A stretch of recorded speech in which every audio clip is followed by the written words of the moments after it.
ഇസ്കോ കീമത്ത് കിത്തന ഹെ, നമ്മളൊരു കടയിൽ ചെന്ന് ചോദിക്കും ഇസ്കോ കീമത്ത് കിത്തന ഹെ, ഇതിൻ്റെ റേറ്റ് എത്രയാണ്. അപ്പോൾ കീമത്ത് എന്ന് പറയുന്നത് വാല്യൂ എന്നർത്ഥത്തിനും വില എന്നർത്ഥത്തിനും ഉപയോഗിക്കുന്നതാണ്. ഇത് അറബി വേർഡാണ്. അത് ഹിന്ദിയിലും ഉറുദുവിലും ഒക്കെ ഉപയോഗിക്കുന്നുണ്ട്. കീമത്ത് എന്ന് പറയും. ഓക്കെ, കീമത്ത്. അതുപോലെ തന്നെ നമുക്ക് പറയാം, നമ്മൾ നേരത്തെ പഠിച്ച പലതുണ്ട് ഇതിൽ. മത്തലബ്, ക്യാ മത്തലബ്. അപ്പോൾ ഒരാളോട് ചോദിക്കുകയാണ്, പറഞ്ഞൊരു ഉദ്ദേശം എന്താ, അബ് ക്യാ കേത്തെ ഹെ, മത്തലബ് ക്യാ ഹെ. മത്തലബ് അത് ഹിന്ദി വേർഡാണ്. അറബിയും ഉറുദുവിലും അതുപോലെ ഉപയോഗിക്കുന്ന ഒന്നാണ് മത്തലബ്. ഓക്കെ, തോടെ ഇഷാറ ദേദോന, ഇഷാറ ദീജിയെ എന്ന് പറയും. ഇഷാറ ദേന എന്ന് പറയും. അപ്പം നമ്മൾ കീമത്ത് പഠിച്ചു, അതേപോലെ തന്നെ മത്തലബ് പഠിച്ചു. ഇഷാറ, ഇഷാറ ദേദോ, സിഗ്നൽ. ക്യാ ഇഷാറ ഹെ എന്ന് പറയും.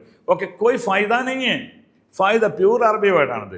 ഫായ്ദാനെ ഹിന്ദിക്കാരെപ്പോഴും പറയും, ക്യാ ഫായ്ദ ഹെ മുജെ, എനിക്കെന്താണ് അതിലൂടെ നേട്ടമുള്ളത്, ഗുണമുള്ളത്, അതാണ് ഫായ്ദ എന്ന് പറയുന്നത്. ബഹുത് നുക്സാൻ ഹെ, നുക്സാൻ ഹെ. നുക്സാൻ അറബിയാണ്, ഹിന്ദിയും ഉറുദുവിലും ഒരുപോലെ ഉപയോഗിക്കുന്നതാണ്. നുക്സാൻ ബഹുത് ഹെ, ഹമാരെ കമ്പനിക്കു ഐസാ ജായക തോ ബഹുത് നുക്സാൻ ഹോ ജായക, ഭയങ്കരമായ നുക്സാൻ ഉണ്ടാകുമെന്ന് പറയും. കബൂൽ കറോ, കബൂൽ കർണ ഹെ, തും കബൂൽ കർണ. കബൂൽ കർണ എന്നാൽ സ്വീകരിക്കുക, അതാണ് കബൂൽ കർണ എന്ന് പറയും. ഓക്കെ, അതുപോലെ തന്നെ മസ്ലഹത്ത് കി ബാത്ത്. മസ്ലഹത്ത് തന്നെ കോംപ്രമൈസ് ചെയ്യുന്നതിന് മസ്ലഹത്ത് എന്ന് സാധാരണ പറയാറുണ്ട്. അതാണ് തസ്വീർ ഹെ, തസ്വീർ എന്നറിയും.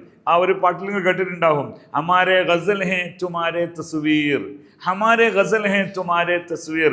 നമ്മുടെ ഗാനങ്ങളൊക്കെയും നിൻ്റെ ഫോട്ടോയാണ്, നിൻ്റെ ഫോട്ടോയാണ്, അല്ലെങ്കിൽ നിൻ്റെ രൂപങ്ങളാണെന്ന് പറയും. അപ്പം തസ്വീർ എന്ന് പറഞ്ഞ രൂപം. തസ്വീർ കറോ, തസ്വീർ കർണ എന്ന് പറയും. സുബ, രാവിലെ എന്നത് സുബ. ഭായ് സാബ് സുബ ഉഠ്നാ ഹെ, ആപ് ലാസിം ഹർ ദിൻ സുബ ഉഠ്നാ ഹെ, രാവിലെ എഴുന്നേൽക്കണമെന്ന്. പിന്നെ എപ്പോഴും പാട്ടിൽ നിങ്ങൾക്ക് ഗാനങ്ങളിലൊക്കെ അറബി അല്ല ഹിന്ദി ഉറുദു പാട്ടുകളിലൊക്കെ, നിങ്ങൾ ഹിന്ദി സിനിമാ പാട്ടിലൊക്കെ ഇഷ്ക് ഇല്ലാത്തൊരു പാട്ടുണ്ടാവുമോ? ഇഷ്ക്, മേ ഇഷ്ക് കർത്താഹു മേരെ ആഷിഖ് ഹേ, യെ ഇഷ്ക് ഇഷ്ക് ഇഷ്ക് എന്ന് പറഞ്ഞാൽ പ്രേമം എന്നർത്ഥം, അങ്ങേയറ്റത്തെ സ്നേഹമെന്ന്. അതൊരു അറബി വേർഡാണ്. അതിൽ നിന്നാണ് ഉറുദു ഹിന്ദിയിലേക്ക് വന്നത്. യഹി ഹെ മേരി ഹുക്കും, യെ ഹുക്കും ദേനെ വാല കോൻ ഹെ, ഹുക്കും എന്ന് പറയും. ഓക്കെ, ഹുക്കും, ഹുക്കും എന്ന് പറഞ്ഞാലും അത് തന്നെ. ഒന്നുകൂടി, ഖാലിഖ്, യെ ഖാലിഖ് സെ ബാത് കർ റഹാ ഹും മേ. ഖാലിസ്, ഖാലിഖ് എന്ന് പറഞ്ഞാൽ സൃഷ്ടാവ് എന്നാണ് അർത്ഥം. അപ്പോൾ ഇതും 10 വാക്ക് നമ്മൾ പഠിച്ചു. ഇങ്ങനെ ഹിന്ദി ഭാഷ, ഹിന്ദിയും ഉറുദുവും അറബിയും ഒന്നിച്ചു ചേർന്ന ഒരു കോർണറിലാണ് നമ്മളുള്ളത്. ഇതൊക്കെ നന്നായി പഠിച്ച് ഹിന്ദി ഭാഷയിൽ നിങ്ങൾ കഴിവുള്ളവരാവുക. ബഹുത് ശുക്രിയ.